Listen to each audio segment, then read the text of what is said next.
हे बघा, हे जो रोप आहे आज 10 दिवस अजून की 11 दिवस झाले.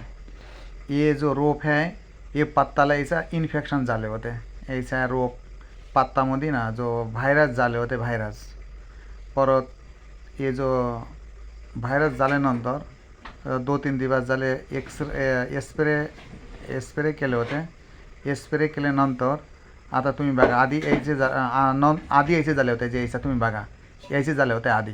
नंतर आता आधी जे बघा कैसा पत्ता खराब झाले होते, पत्ता शुक्रपण आले होते, कैसा व्हायरस लागले होते याचे बघा कैसे झाले होते.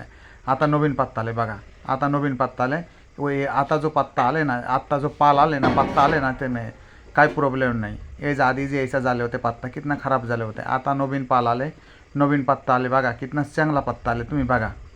आता एसी होते आणि हे जो रोप आहे प्रत्येक दिवस ध्यान ठेवून लागतील. आधी यायचे झाले होते, आता प्रत्येक रोप चांगला झाले बघा. पत्तामध्ये काय इन्फेक्शन नाही आणि काय व्हायरस नाही, पूर्ण चांगला झाला पत्ता. एसी प्रत्येक दिवस चौकशी केले ना, प्रत्येक दिवस चौकशी केले रोप का काही नुकसान होते नाही. तुम्ही हे पहा रोप कैसा बेकार झाले होते, कैसा खराब झाले होते रोप. स्प्रे केल्यानंतर हे रोप आता चांगला झाले. आता 11 दिवस झाले, इसमें काही प्रॉब्लेम नाही. आता रोपला काही प्रॉब्लेम नाही. स्प्रे केल्यानंतर एकदम चांगला झाला. आधी लय खराब झाले होते, आता पाऊस झाले होते थोडा, परत रोप लागाल्यानंतर लय भरपूर प्रॉब्लेम झाले होते रोपला.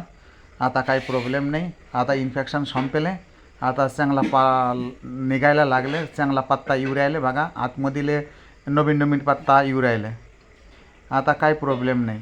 तुम्ही पण ऐसा जैसा रोप लागाल्यानंतर ऐसा प्रॉब्लेम झाले तर तुम्ही स्प्रे करू शकतो. एक स्प्रे केले ना रोप बघा किती चांगला रोप झाले. आता काही प्रॉब्लेम नाही, रोपला काही प्रॉब्लेम नाही. आधी पत्ता बेकार झाले होते. तुम्ही पण ऐसा रोपला ऐसा आजारी आले ना, रोपला याचे प्रॉब्लेम झाले ना, तुम्ही हे स्प्रे करायचं, हे दवाईचे स्प्रे करायचे. स्प्रे केल्यानंतर तुमचं हे रोप एक क्वालिटी चांगला होईल. आता रोप एकसुद्धा मरणार नाही आणि रोप चांगला झाल्यानंतर फ्लावर पण चांगला ते मोठा फ्लावर येणार आहे फुलगोबी. आता तुम्ही बघा हे जो मी आधी पण सांगितलं होतं हे दवाईचे स्प्रे केलं व एक पॅकेट हे दवाईचे स्प्रे केलं. स्प्रे केल्यानंतर हे रोप चांगला झालं.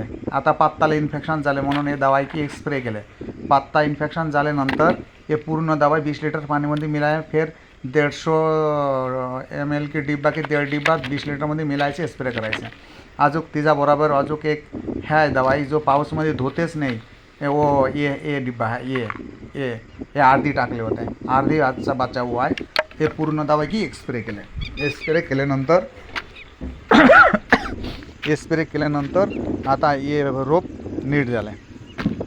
हे रोपला आता काही प्रॉब्लेम नाही आहे. हे रोप आता पूर्ण क्लिअर झाले. हे आधी जो प्रॉब्लेम होता आता काही प्रॉब्लेम नाही. आता 2-3 दिवस झाले. तुम्ही पण याचा प्रॉब्लेम झाले, तुम्ही पण मार्केटमध्ये दवाई आणायचे, स्प्रे करायचे, ईशावानी स्प्रे करायचे. तर हे काही तुमचे काही प्रॉब्लेम नाही होणार शेतीला. आणि तुम्ही प्रत्येक दिवस चौकशी करायचे, प्रत्येक दिवस ध्यान ठेवायचे रोपचे कोणचा आजारी होते, काय होते ना नाही होते, तुम्ही ध्यान ठेवायचे. हे जे मी व्हिडिओ आज तयार केले, हे व्हिडिओमध्ये तुमचे पूर्ण नॉलेज वाढणार. जे हे आजारी झाल्यानंतर पालमध्ये यायचे इन्फेक्शन झाल्यानंतर कोणत्या दवाईचे स्प्रे करते व तुमचे काढणार. म्हणून मी व्हिडिओ काढले आणि यूट्यूबमध्ये सोडले. तुमचे नॉलेज आणा पाहिजे. आणि तुम्ही रोप एवढे कष्ट करून रोप आणले आणि रोप की मागे पैसा पण खर्च केले आणि रोप पण मरून गेले, आणि ऐसा नाही होणार पाहिजे ना. आणि कष्ट करून फसल तयार करून लागतील आणि कोणचे आजारीचे कोणचा मेडिसिन आहे हे तुम्ही काढणं पाहिजे ना. म्हणून मी व्हिडिओ तयार केले आणि हे व्हिडिओ तुम्ही बघून तुम्ही रोप की ट्रीटमेंट करू शकता आणि रोप में कोणते स्प्रे करायचे हे तुम्हाला काढणार. और इसी हिशोबाने तुम्ही स्प्रे करा, तुमचे काही प्रॉब्लेम होणार नाही.